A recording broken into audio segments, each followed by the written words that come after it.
Hey everybody, it's Cal here. So we're here to do part 2 of solving quadratic equations by factoring. So like I had mentioned in the previous video, if you saw it, it's just a little bit different here because the coefficient a, the coefficient of x squared, is not going to be equal to 1. So it's a different method of factoring. So anyway, let's check it out. I'll just remind you guys what a quadratic form really looks like.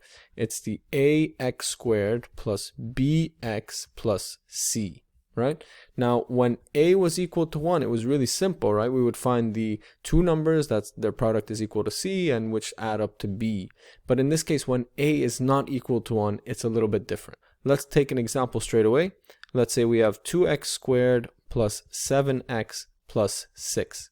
So as we can see, the coefficient of x squared, this a, is not equal to 1. So I'm going to have to deal with it a little bit differently. So instead of just finding two numbers whose product is 6, this guy is going to jump in. He's going to jump into the mix. So I need to find two numbers whose product is 2 times 6. I need to find two numbers whose product is 12. That's how this works. So we can start by listing them out. 1, 12, 2 and 6, 3 and 4.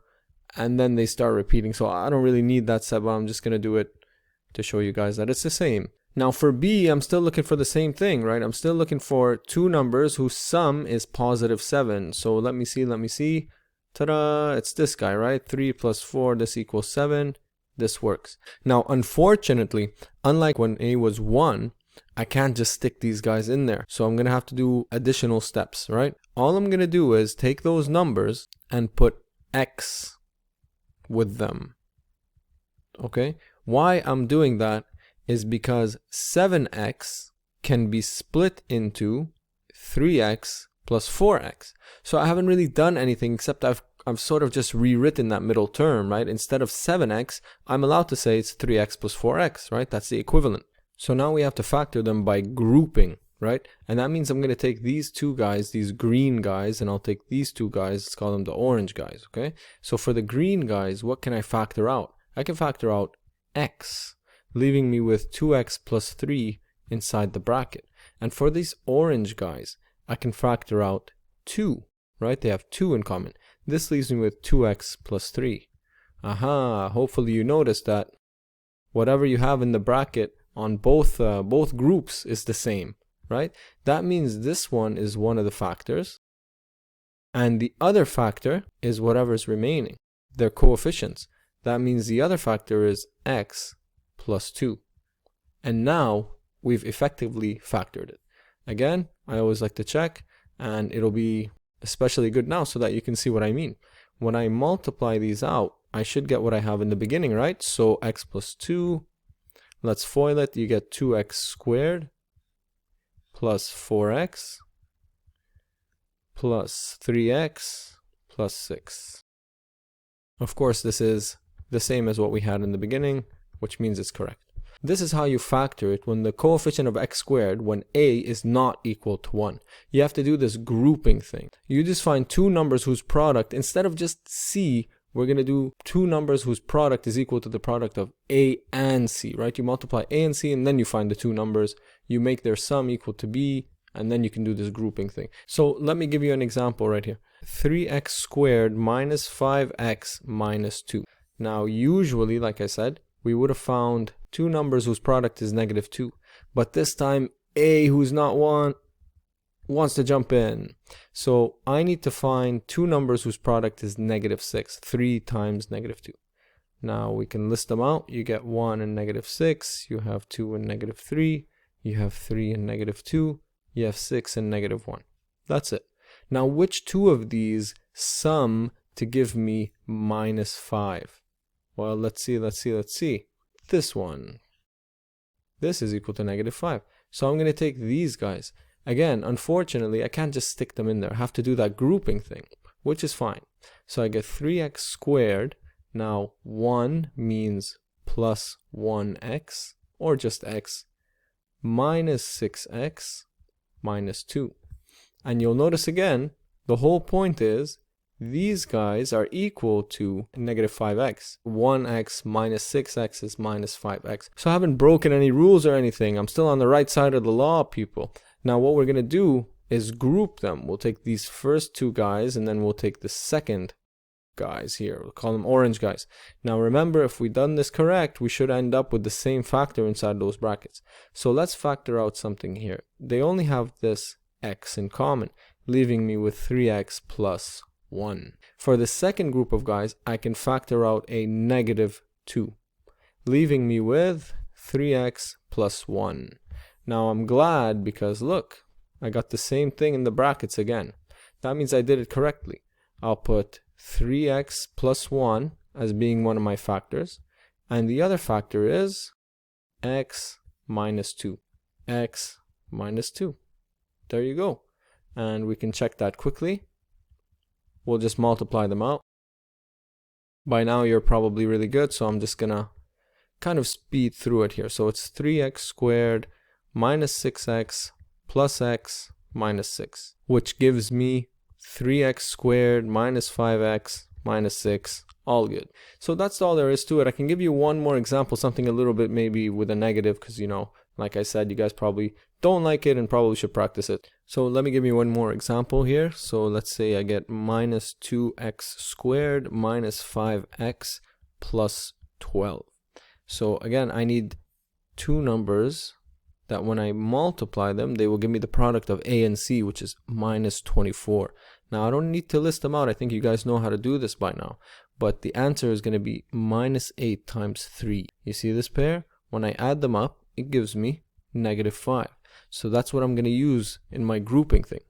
So I'm going to split up that negative 5. That's all I'm doing. I'm splitting it up as negative 8x plus 3x plus 12. Okay? So this negative 5 has been split now into these guys, which is fine. By the way, it doesn't matter if you put minus 8x and then you group these two, or you put the 3x first and then you group those ones. Okay, and you know what, I'm gonna show you because I feel like you don't believe me, and you know I don't like that. I don't like it one bit. No, I'm just joking, but I'll show you anyway so that you don't get nervous, you know, which one goes first. It doesn't matter. We'll make two groups of each and we'll figure it out. So for this one, I can factor out the minus 2x. I'm left with x plus 4. And for these guys, when I factor it out, I get 3 outside, I get x plus 4, which is reassuring, right? Because you get x plus 4 and you get x plus 4. So I get x plus 4 as my first factor, and then minus 2 and 3, they go next. So here it is. Now let's look at the other side, okay? We'll look at the other side. If I group these two guys instead, and then I group these two guys instead, so here I'll get the x out, right? So this will be minus 2x plus 3. And here what I'll do is I'll make it a plus 4, and this is going to give me minus 2x plus 3. So now I get the same thing in the bracket, and I get these guys just outside, which gives me the two factors I need. X plus 4 times minus 2x plus 3. So in other words, don't worry which one you want to put first when you find your two numbers. You can still make nice groups. It always works. Now let me clear this up a little bit so that I can show you how to use it, you know, to actually solve. There we go. So we'll use our, you know, the first one that we did together because I'm nostalgic like that. Just joking. So like I said, you're always going to want to set it to zeros. Usually they're going to give it to you equal to 0, but if not, just make sure that you set it to 0. Okay, that means if there is equal to something else, like if this was 8 here, then you'd do minus 8 and minus 8, and you'd make this 2x squared plus 7x minus 2 equals 0. As long as it's 0 and then you start factoring, you're going to be fine. So let's go back to the original guy. Like I said, we've already factored it. So this means that 2x plus 3 times x plus 2 equals 0. And we know that that means one of them is equal to 0. Or even could be both of them are equal to 0, right? Or both. I'll write that just in case. So what would make them 0? Let's take this guy first. We set him equal to 0 and we solve for x. Very easy. It's a two-stepper here. No problem. We know how to deal with those, right? So you get 2x equals minus 3. We're going to divide both sides by 2. This 2 goes away. And I'm left with x equals minus 3 over 2. For this orange guy, I'm going to say x plus 2 equals 0. And this is a one-step equation. So here we go. Just get rid of that 2. And x equals -2. So those are my two solutions. Okay, those are my two solutions. That means if I put this guy into my original equation, what do I get? I'm going to get 2 times -3/2 plus 3 times -3/2 plus 2. What does that give me? These twos cancel out. You get -3 plus 3. This is just 1/2. And doesn't matter because it's 0 times a half, which of course is equal to 0. All right, so that one works. Now, what about when x is -2? I'll get 2 times -2 plus 3 times -2 plus 2.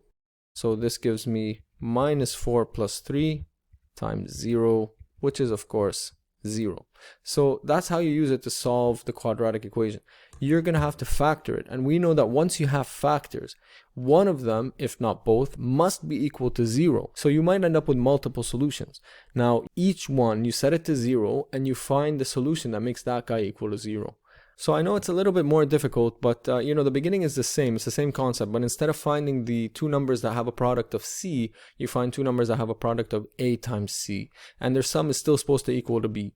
What you do then is that you split up your b, right? Look at my 7 over here. I split it into 3 and into 4. And that way I can group them, and then I can factor by grouping like that. And if you did it right, you should end up with the same thing inside your bracket. Once you do that, it's pretty easy to find out, you know, what makes them equal 0 and therefore solve your equation. So I hope you liked that video. There's a lot more ways to solve a quadratic equation, and we're going to be doing that in the next one. See you guys.